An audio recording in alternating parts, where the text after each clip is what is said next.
Alright, so this is the other album that came out in 1967.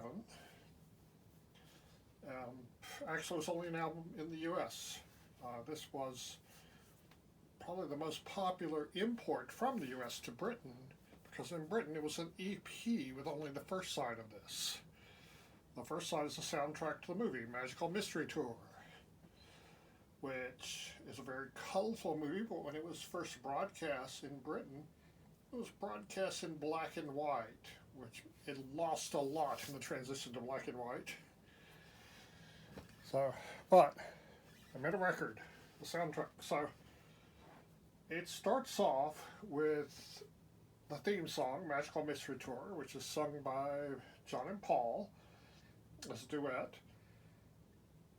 And it's not one of my favorite Beatles songs, but you know, it's good at announcing what this movie is, what this record is.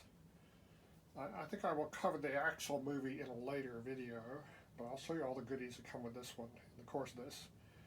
So the second song is called Fool on the Hill, which is sung by Paul. It has a recorder in it, and this song by itself got me to take up a recorder, and now I've got quite a collection of them. I had played a flutophone and tonette when I was 9, and I held on to it, and this song made me pick it up again, and then graduate to getting an actual soprano recorder, and then an alto recorder, and from there the collection just grew to now I've got every size from bass to garcline, and all because of Paul used a recorder in this song. I don't even think Paul played it, somebody else did, I think. So anyway, that's followed by a song called Flying, which is the only song credited to all 4 Beatles, and apparently the movie has a longer version than is on the record. So that's followed by Blue Jay Way, a song by George Harrison. It's one of my favorite George Harrison songs, but a lot of people don't like it for some reason. And I really think that Fool on the Hill, Flying, and Blue Jay Way make a great combination together. But the next song ruins it. That's Your Mother Should Know, which is not a bad song. It just doesn't fit in where it is on the album. It's sung by Paul, and it's like a vaudeville-ish type song, similar to When I'm 64 and Honey Pie. And then that's followed by I Am the Walrus, sung by John.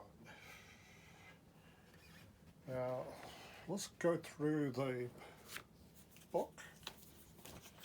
It comes with a book.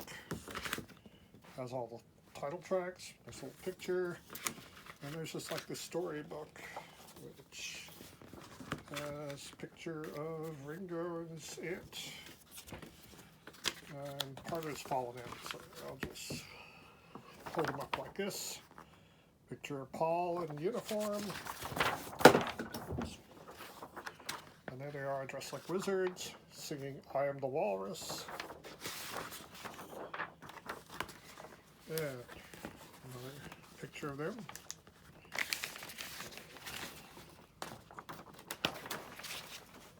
That's falling down. And there's actual story here. Another picture, some more. It's like a comic book, tells a story. There they are after they sang I Am the Walrus. I really love the outfits they wore for this.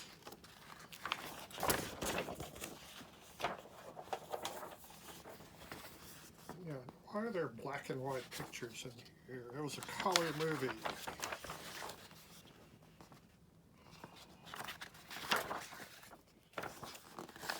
There are a couple of songs in the movie that are not on the album.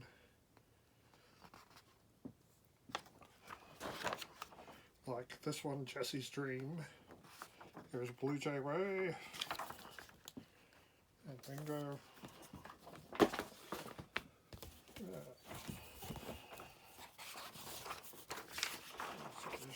Here they are singing Your Mother Should Know. There's another picture and the words to all the songs from the movie. Now let's go into side two. Now side two, which is not on the British version, is just a bunch of singles that have been collected and put onto an album. So there's Hello Goodbye, and Strawberry Fields Forever.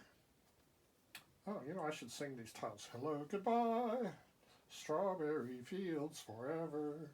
Now, Strawberry Fields ends with a fade out and it fades in, and John says, I buried Paul. It's very clear on this 1970s record that he said, I buried Paul.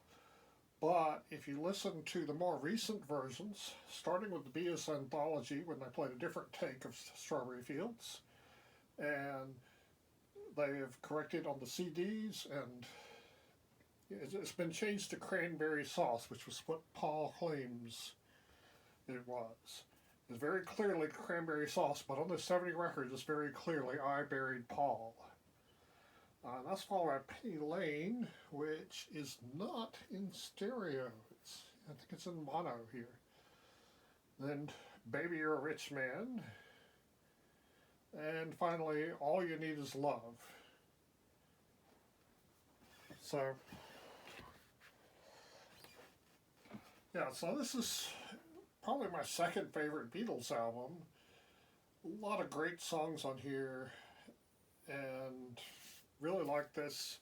Liked the Beatles when they were in this style, and they talk about the post-Sergeant or the pre-Sergeant Pepper era, but to me, this changeover from Revolver to Sergeant Pepper was not that big a leap, and this seems like all the stuff. If Sergeant Pepper had been a double album, this would have been the other album. It seems like.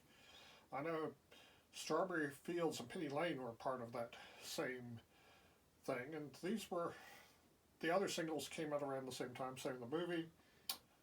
The Merry Pranksters, or Tom Wolfe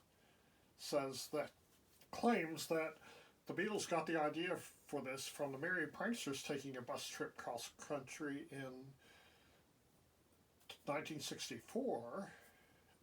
As part of that, actress Mia Farrow took off all her clothes and wouldn't put them on when people tried to persuade her to, and it freaked people out because they were all on acid. And in Tom Wolfe's book, he repeatedly uses in all capital letters "stark naked" about that incident. Anyway,